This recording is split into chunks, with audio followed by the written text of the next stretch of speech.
vamos a trabajar entrevistas por competencias. Lo primero que tenemos que saber es qué significan las competencias. Al momento de definir un puesto, podemos, además de tener en cuenta cuáles son las tareas y las responsabilidades del puesto, definir cuáles son aquellas competencias básicas que un candidato tendría que tener para ocupar ese puesto.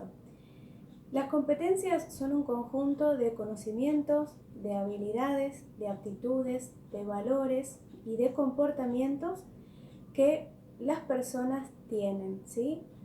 Por ejemplo, una competencia podría ser la capacidad de liderazgo, ¿sí? Hay algunas personas que tienen mayor facilidad que otras para liderar grupos. Entonces, en una entrevista por competencia, lo que nos interesa es determinar cuáles son las competencias específicas de ese puesto y poder evaluar a los candidatos si presentan o no estas competencias.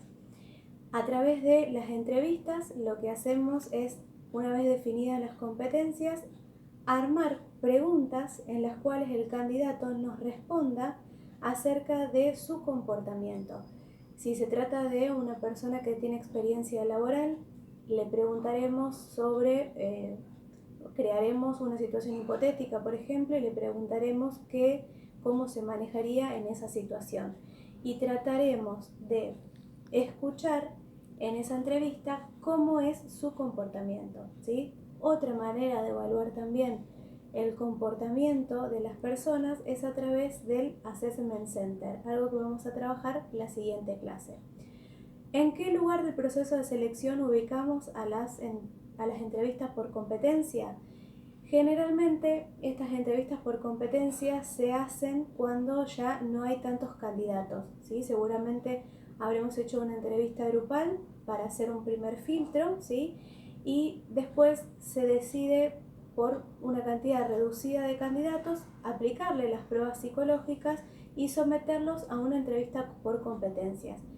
Que esto es elegido a criterio del reclutador si se realiza una entrevista puramente por competencia o si dentro de una entrevista tradicional se destina un segmento a evaluar determinadas competencias, las que yo considero como las más necesarias para ese puesto, ¿sí? Muchas veces la pregunta es, ¿quién define las competencias? No somos nosotros los reclutadores quienes definimos las competencias, sino que estas competencias son definidas por la empresa en el momento en que esta empresa se crea y piensa su organigrama, ¿sí? Para cada sector de la empresa y para cada puesto de trabajo, una empresa debería definir cuáles son las competencias ideales, digamos, que una persona necesita para ocupar un determinado puesto. Una vez que tenemos definidas las competencias y armamos las preguntas, ¿sí? Las llevamos a cabo. La idea es poder comparar entre los candidatos cuáles son las características principales que destacan en cada uno de ellos. Por eso se aconseja, ¿sí?, que estas competencias puedan ser medidas en una escala de valor, ¿sí? En el PowerPoint ustedes van a encontrar toda esta información detallada y lo que tienen que saber acerca de las competencias es que estas competencias son muy variadas y que también dependen del tipo de puesto. ¿A quién yo le voy a hacer una entrevista por competencia? En general se utiliza para los mandos medios y los mandos superiores, ¿sí? No se destinan a la primera línea. Bueno, en el Power tienen toda la información. Cualquier duda o consulta estoy a su disposición.